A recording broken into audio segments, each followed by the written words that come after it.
Hey, OG baby Vindalf. What? Going on a side quest. Get in the Vandalf. Stop with the Vandal right now. Alright, so you remember how much the food out here stinks? Yeah, Well, no, I mean, you don't really remember because you were a baby when we left Ontario. true.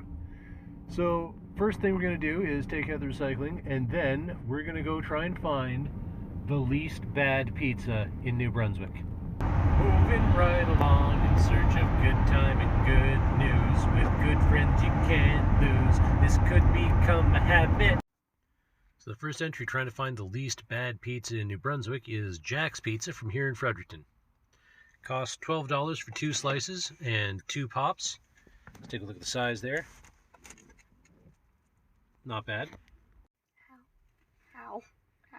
Traditionally, New York pizza is folded over and eaten like that.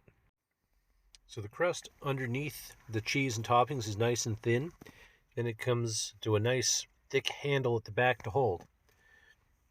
I'd say this is on par with some of the cheaper pizza that I'm used to in Toronto. And by New Brunswick standards, that makes it really good. You've never had to deal with a pizza slice that big before, have you? Nope. No, you were 3 when we moved away from civilization. So I've been to Jack's a few times before. I think today was one of their stronger showings. Had a nice variety of meat in the toppings. Had enough sauce, but it's not overpowering any of the flavors. And they left it around the edge so that the cheese could still grip onto the crust and it doesn't all just come off when you bite it. So it's a cheap pizza, but it's like the upper end of cheap pizzas.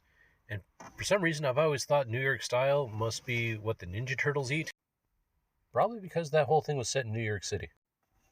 But I always imagine the Ninja Turtles eating this type of pizza, so I'm going to rate this one, let's give it a baseline of 5 Raphaels out of a Michelangelo. It's pizza.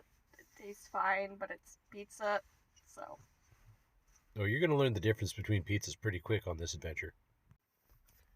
Like and follow to follow us going to pizza next week and try and find the least bad pizza in New Brunswick.